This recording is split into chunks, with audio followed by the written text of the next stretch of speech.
Welcome to AI Unraveled, your essential guide to the real-world business impact of artificial intelligence. Today, we are cutting through the theoretical fog. Google and DeepMind just dropped a free university-level curriculum, the knowledge that separates those who merely talk about AI from those who build and deploy it. We're reviewing the AI Research Foundation syllabus. This is the blueprint for enterprise builders. You'll get hands-on with actual code, master tokenization, and embeddings, and finally grasp the transformer architecture that underpins every modern LLM. This curriculum addresses the critical, unsexy work of managing data bias and ensuring proper training to solve production-scale problems. If you want to advance your career, comfortable theory won't cut it. The instruction is right here. But first, a strategic question. Your platform solves the hardest challenge in tech, getting secure, compliant AI into production at scale. But are you reaching the right 1%? AI Unraveled is the single destination for senior enterprise leaders, CTOs, VPs of engineering, and MLOps heads who need production-ready solutions like yours. We have reserved a limited number of mid-roll ad spots for companies focused on high-stakes governed AI infrastructure. This is a direct line to your most valuable buyers. Secure your high-impact package immediately. Secure your mid-roll spot. Link in show notes. Now, let's unravel the fundamentals of Google DeepMind's new curriculum. So if you work in tech, maybe research, you've probably seen all this education stuff popping up, AI for everyone. Oh, yeah, it's everywhere. And it's mostly designed to teach you how to, use the tools, right? Prompting, maybe using an API. Exactly, using the surface level. But what if you need to go deeper, like really understand the math, the architecture, what you'd need to actually build these things? Yeah, that's a whole different ballgame. Yeah. And honestly, that's why we felt we had to do a deep dive on this specific curriculum we've been looking at. Right. The sources around it dropped about October 21st, 2025. It's from Google and Google DeepMind. It's called the AI Research Foundation's curriculum. And the key things seem to be, it's free, it's very technical, and the sources keep saying it's university level. Definitely. It sits on the Google Skills platform, but it feels different. It's sending a signal. So our mission today, I think, is to unpack this. It seems like a deliberate move to set a new, maybe much higher standard for public AI education. And figure out what it really takes to climb this particular learning curve, beyond just using the tools. Okay, so let's unpack the strategy first, because it's pretty interesting. It's free for anyone, but they seem very clear about who it's really for. Yeah, they've carved out a very specific niche. This isn't for the casual learner clicking around, not at all. So who is it for then? It's explicitly aimed at STEM undergraduates and early career researchers, people who already have a solid grounding in math, computer science, physics, engineering, that sort of thing. You need the basics already. Oh, absolutely. Right. The sources mention you need to walk in basically knowing calculus and the linear algebra. It's assumed knowledge. Okay. And they've partnered with University College London, UCL, to give it that academic weight. Exactly. That collaboration seems key. It sort of blends DeepMind's cutting edge, constantly changing research knowledge with UCL's experience in building solid online courses, their pedagogy. Right, that makes sense. It gives it credibility beyond just being an industry thing. That academic partnership is, it's crucial. It's like a seal of approval. It signals that the content isn't just about what's hot today, but about the fundamental principles, stuff that lasts. But, okay, let's ask the maybe slightly cynical question. This knowledge is elite, right? Research grade stuff, strategically valuable. Why give it away for free? That's the fascinating part. Is it really just altruism, or is it, talent spotting disguised as education? I think the sources suggest it's a bit of both, strategically speaking. Yeah. The stated goal definitely sounds quite altruistic to talk about dismantling regional barriers to accessing education. Okay. But the outcome, it's undeniably strategic talent cultivation, building a pipeline. How deep does that cultivation go? Does it seem targeted? It seems quite deep. The materials mention a really strong focus on localizing courses, adapting them for educators and learners in Africa specifically. Oh, interesting. Yeah, and they highlight people involved like Ulrich Paquette, a Google DeepMind research scientist who co-founded the Deep Learning Indaba. That's a big effort to boost the AI community across Africa. Ah, okay. So by offering this world-class foundation for free, they're essentially identifying and training the next generation. globally. And familiarizing them with DeepMind's way of thinking, their methodologies. Right. So they're cultivating a future talent pool that already understands their approach. It's a massive, long-term play, investing in global expertise. Okay, let's get into the course itself then, because the way it's structured is quite clever. It's 8 modules, but very project-focused. Project-focused how? Well, it starts with the big goal, building a language model. Yeah. And then it systematically gives you the theory and the practical bits you need to get there. Lots of hands-on labs, Jupyter notebooks, Python. Gotcha. So it starts practical, then layers in theory. Sort of. It starts with a concept, like language modeling itself, and immediately shows you the leap we've made. Of course, O1 kicks off by comparing the old ways with the new. The old ways being? Enneagram models. Mhm. They're statistical, pretty simple conceptually. They predict the next word based on a small, fixed window of the words right before it. Like if it's a trigram, it only looks at the last 2 words. Exactly. Just the last 2 to guess the third. And the sources point out that well, it falls apart pretty quickly, doesn't it? Oh, massively. 2 big problems. First, context. It's just too limited. If you start a sentence talking about, say, France, and then 10 words later you need to predict French, a trigram model has totally forgotten about France. Right. No long-range memory. None. Can't capture those dependencies. Second, data sparsity. Even with huge data sets, you're always going to find valid word sequences that just didn't happen to be in your training data. The Enneagram model gives those a 0 probability. Useless. Okay, so that sets the stage for the big breakthrough, the transformer. The 2017 paper, Attention is All You Need. That paper just, redefined everything. Transformers throughout the old sequential processing idea, like in RNNs, where you went word by word. So what do they do instead? They process all the words in the input at the same time, in parallel.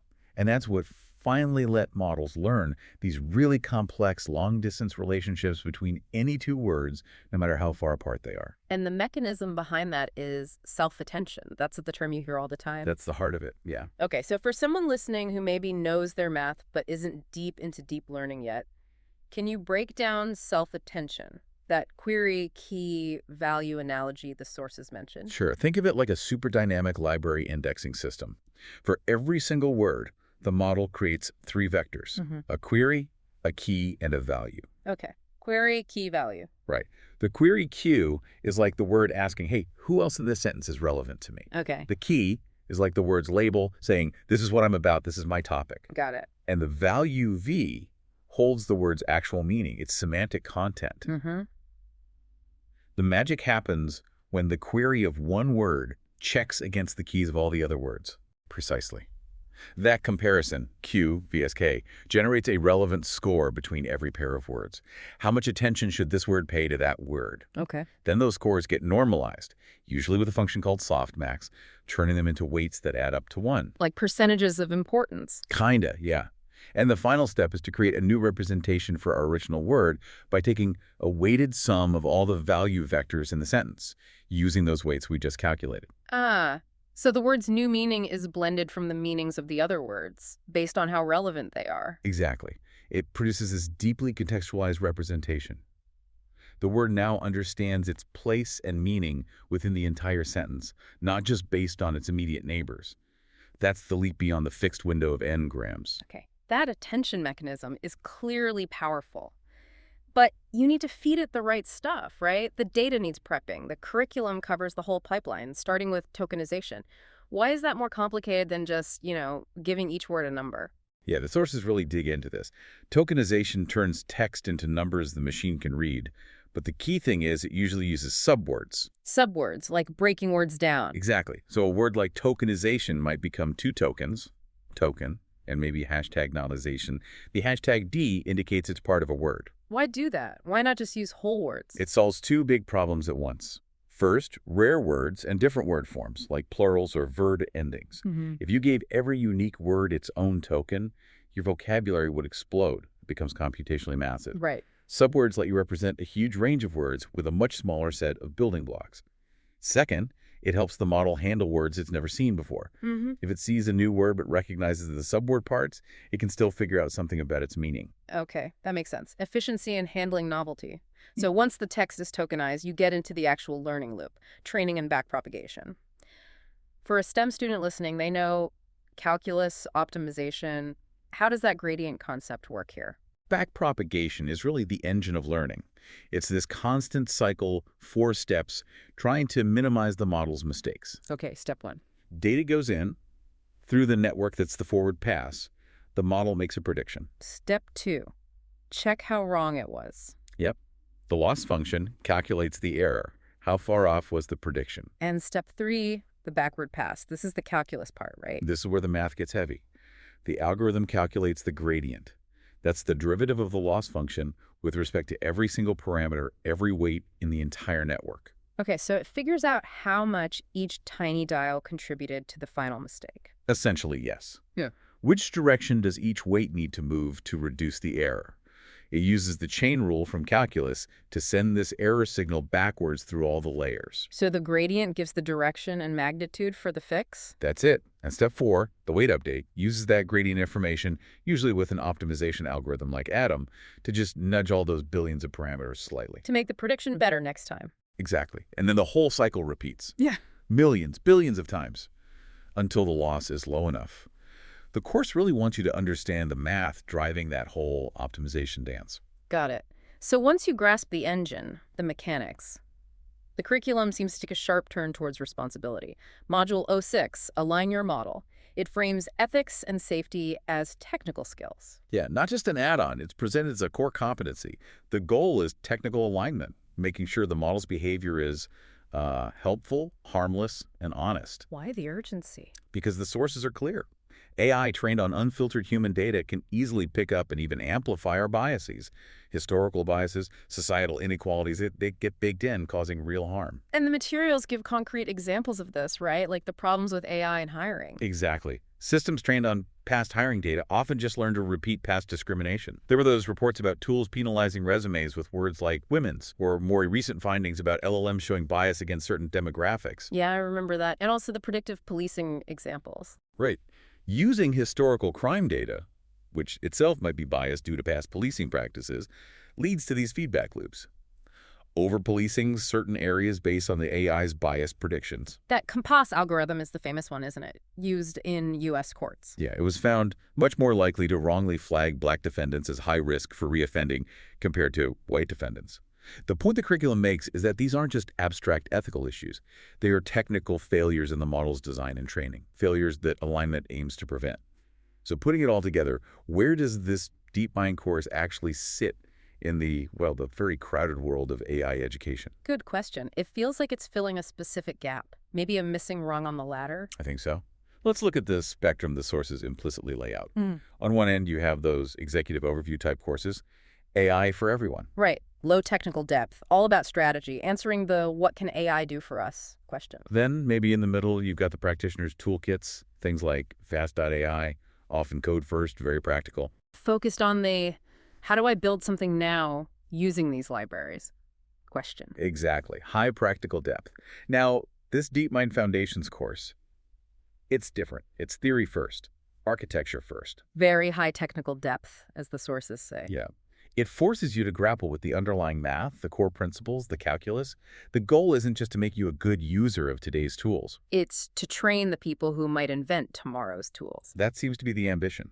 Cultivating researchers who can define the next generation of APIs, not just use the current ones. Okay, so let's give some direct advice based on that. If you're listening and you're an ambitious STEM undergrad, Yeah, this sounds like a direct path. absolutely. It looks like a perfect launch pad, something that would look very good on an application for grad school or a research internship. It shows you've gone deep. What about an experienced software developer, someone who uses PyTorch or TensorFlow daily but maybe didn't learn the theory from first principles? For them, the payoff is huge. Yeah. Real conceptual mastery, understanding the why behind the code they write every day. But there's a catch. The catch is you have to be ready for the math, really ready. Go back to the linear algebra for all those vectors, the multivariate calculus for the optimization. It's demanding. Okay. And lastly, what about the self-taught practitioner? Someone who's learned mostly by doing building projects. For them, this could be ideal. It's the perfect way to solidify that hard-won practical knowledge. Connect the how-to with the fundamental why it works. It fills in those theoretical gaps you sometimes get with self-learning. Hashtag, tag, tag, outro. So, bottom line, this AI Research Foundations course feels pretty significant. It bundles DeepMind's research edge, UCL's academic rigor, and this core focus on responsible engineering. And it's free, which is aimed at breaking down those access barriers we talked about. Right. It's a unique combination. And the whole thing builds towards a final capstone project, doesn't it? Where you have to tackle a real-world problem. Yeah, identify a challenge, develop an AI solution. It's really pushing you beyond just learning the material. To actually doing research, producing knowledge, not just consuming it. Exactly. So the final thought maybe for you listening. The challenge isn't just mastering the transformer or whatever the current hot architecture is. This course is sort of an invitation. An invitation to what? To start thinking about what comes next. What's the next technical breakthrough we need, especially to solve these really thorny alignment and bias problems that even our best models struggle with today? So it's preparing you not just understand the present, but to build the future and hopefully a more responsible future for AI. That seems to be the ultimate goal. That's the real research frontier it sets you up for. That's it for today's deep dive.